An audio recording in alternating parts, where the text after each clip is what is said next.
Abby Elliott remembers the moment like a scar that never quite fades. It was 2012. The producers at Saturday Night Live sat her down and gave her the news. She wouldn't be returning for another season. No ceremony, no big farewell, just a quiet, clean break after 4 seasons on one of the most revered comedy stages in the world. For many performers, getting cast on SNL is the dream. Getting fired, though, that's the nightmare. But as Abby now says, more than a decade later, it turned out to be the very thing that gave her life its unexpected shape. It felt like the worst that could happen at the time, she admitted during a recent interview. But in hindsight, it was probably one of the most freeing things I've ever gone through. Elliott, the daughter of comedy legend Chris Elliott and the granddaughter of Bob Elliott of the comedy duo Bob and Ray, was the first second-generation cast member in SNL history. She joined the show in 2008 at just 21 years old, making her one of the youngest female cast members in the show's storied timeline. Her impressions, from Angelina Jolie to Zooey Deschanel, quickly earned her praise. Still, as seasons went by, it became apparent that she was fighting for screen time, often overshadowed by the dominating presence of Kristen Wiig and other veterans. There were times when I felt like I didn't have a voice, she recalled. Everyone was doing these big, loud characters, and I wanted to try to find my own rhythm. But it's hard when you feel like there's 100 voices in the room louder than yours. The cut from SNL came without explanation. No one really tells you why, Abby said. You just know it's not happening anymore. That's how it works there. You don't ask too many questions. She spent the following year picking up the pieces, grappling with questions about her identity and place in the industry. After SNL, I really didn't know what I was supposed to do, she said. I felt like I'd hit this huge milestone early, and then it was like, now what?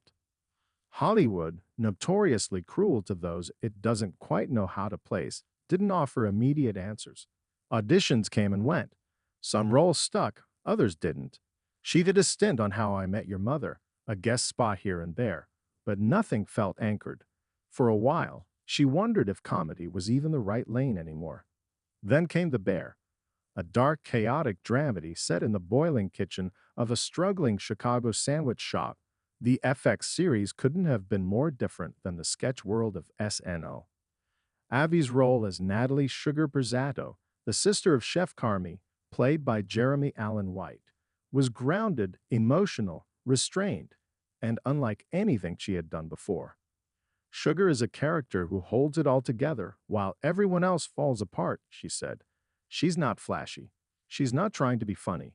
She's just trying to survive the grief of losing a brother, of trying to help another brother keep his world from burning down.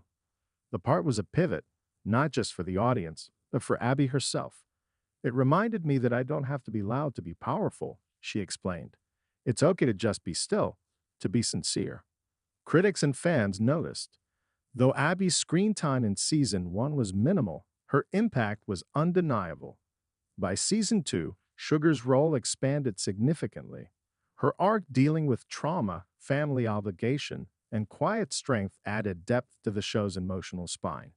And with each episode, Abby was reclaiming something that SNL had almost silenced, her belief in her own voice. Still, she doesn't carry bitterness toward her time at Saturday Night Live. I learned so much there, she said. It was the boot camp of comedy. You write, you perform, you fail, you try again. It made me tougher. It made me understand how to navigate pressure. But she also acknowledges the toxicity that can creep in when a performer isn't given the space to grow. You're so young and so eager to please, and if you're not someone who walks in the room and demands attention, you kind of disappear. And when you disappear, they stop writing for you. And when they stop writing for you, you know the end is coming. What happened after that ending, though, turned out to be the real beginning. Abby eventually found love, married House of Cards writer Bill Kennedy, and became a mother. The arrival of her daughter in 2020 brought new perspective. All the things I used to stress about, auditions, rejection, visibility, they just took a backseat. I still care, of course, but it's different now. I'm not trying to prove something every minute. Now in her late 30s, Abby has stepped into a version of herself that doesn't seek validation from sketch comedy, social media, or industry gatekeepers. Her focus is on meaningful work, good storytelling, and carving out a space that allows her to show the full range of her talents comedic, dramatic, and everything in between.